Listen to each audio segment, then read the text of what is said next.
আসসালামু আলাইকুম, কেমন আছেন আপনারা সবাই? আমি মোহাম্মদ এনামুল ইসলাম আছি মালয়েশিয়া থেকে। বরাবরের মতোই মালয়েশিয়াকে তথ্য এবং আপডেট দেওয়ার চেষ্টা করবো আজকের এই গুরুত্বপূর্ণ ভিডিওতে। সর্বপ্রথম আপনাদেরকে একটা খুশির খবর দিই, সেটা হচ্ছে যে মালয়েশিয়াতে খুব শীঘ্রই কর্মী সংকটের একটা আশঙ্কা তৈরি করতেছে মালয়েশিয়ার বিশেষ কিছু কমিউনিটি, যারা কিনা মালয়েশিয়ার শ্রমিক সম্পর্কে এবং গবেষণা করে থাকেন যে বর্তমান সময়ে মালয়েশিয়ার যে পরিস্থিতি। আপনারা জানেন যে মালয়েশিয়াতে যে অবৈধ যে সকল শ্রমিক কাজ করে তাদেরকে কিন্তু দেশে ফেরত পাঠাচ্ছে। প্রত্যেক দিনে মিনিমাম 10,000 হোক, 5,000 হোক, 1,000 হোক, প্রত্যেক দিনই কিন্তু মালয়েশিয়া থেকে অবৈধ অভিবাসীদের গ্রেপ্তার করে নিজ নিজ দেশে ফেরত পাঠাতেছে। এই কারণেই ভবিষ্যতে খুব শীঘ্রই মালয়েশিয়াতে বৈধভাবে বসবাসকারী যে সকল শ্রমিক আছে তাদের সংকট দেখা দিতে পারে।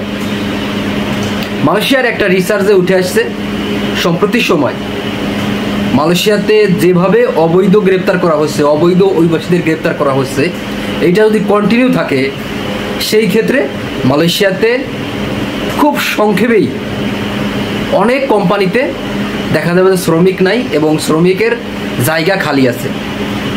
আশা করি বুঝতে পারছেন ব্যাপারটা, এটা তাদের একটা বিশ্লেষণ। ওকে, আর একটা ব্যাপার সেটা হচ্ছে যে সম্প্রতি আপনারা জানেন যে মালয়েশিয়াতে অনেকেই কিন্তু এখন আর কলিং ভিসা চালু করার পক্ষে নয়। আর মালয়েশিয়ার কিছু বিশ্লেষক আছে যারা কিনা বলছে মালয়েশিয়ার ব্যবসা যদি কন্টিনিউ রাখতে হয় অথবা ব্যবসা যদি ভালোভাবে চলাতে হয় সেই ক্ষেত্রে মালয়েশিয়াতে কলিং ভিসা চালু রাখতে হবে। মানে মালয়েশিয়াদের সোর্স কান্ট্রি থেকে যে 15টা সোর্স কান্ট্রি থেকে কর্মী আনে তাদেরকে আবার পুনরায় আসতে দিতে হবে প্রত্যেকটা সেক্টরে, এমন পরামর্শ প্রদান করছে মালয়েশিয়ার হিউম্যান রিসোর্স দলগুলা। আশা করি বুঝতে পারছেন ব্যাপারটা। যারা কিনা মালয়েশিয়াতে আসবেন আপনাদের জন্য একটা খুশির সংবাদ বলা যেতে পারে। ওকে, এদিকে মালয়েশিয়াতে যে সকল অবৈধ শ্রমিক আছেন, যারা অবৈধভাবে মালয়েশিয়াতে বসবাস করতেছে, তাদের একটাই চাওয়া মালয়েশিয়াতে যেন পুনরায় বৈধকরণ, যে আর্টিকেল 3 বলেন, আর্টিকেল 4 বলেন, এরকম সিস্টেমগুলো যেন চালু হয়। সেই বিষয়গুলো নিয়েই মালয়েশিয়াতে অবস্থানরত অবৈধ অভিবাসীরা বাংলাদেশের যে পররাষ্ট্রমন্ত্রী, যে প্রতিমন্ত্রী আছেন তাদের কাছে একটা অনুরোধ জানাইছে যে আমরা আসলে কলিং ভিসার পক্ষে নয়, আমরা চাই যাতে বৈধভাবে বসবাস করতে পারি মালয়েশিয়াতে, তার জন্য একটা ব্যবস্থা করে দেওয়া হোক। এই ব্যাপারে বিচার বিশ্লেষণ এবং আলোচনা চলতেছে। আশা করি বুঝতে পারছেন ব্যাপারটা। যারা কিনা মালয়েশিয়াতে আসবেন আপনাদের জন্য সুসংবাদ, এবং যারা কিনা অবৈধ যারা আছেন তাদের ব্যাপারেও কিন্তু নানান ধরনের দৌড়ঝাঁপ চলতেছে এবং কথাবার্তা চলতেছে। তবে এটা কতটুকু কার্যকর হবে সে ব্যাপারে এখনো কোনো আপডেট আসে নাই। আশা করি বুঝতে পারছেন ব্যাপারটা।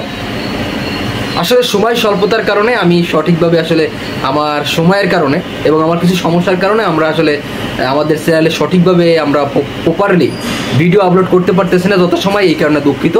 তবে ইনশাল্লাহ খুব শীঘ্রই আমরা আবার প্রতিনিয়ত আপনাদেরকে মালয়েশিয়ার সকল তথ্য আপডেট জানানোর চেষ্টা করব। ধন্যবাদ সবাই, ভালো থাকবেন, দেখা হবে পরবর্তী কোনো ভিডিওতে। ততক্ষণ বন্ধু ভালো থাকবেন, সুস্থ থাকবেন, আল্লাহ হাফেজ।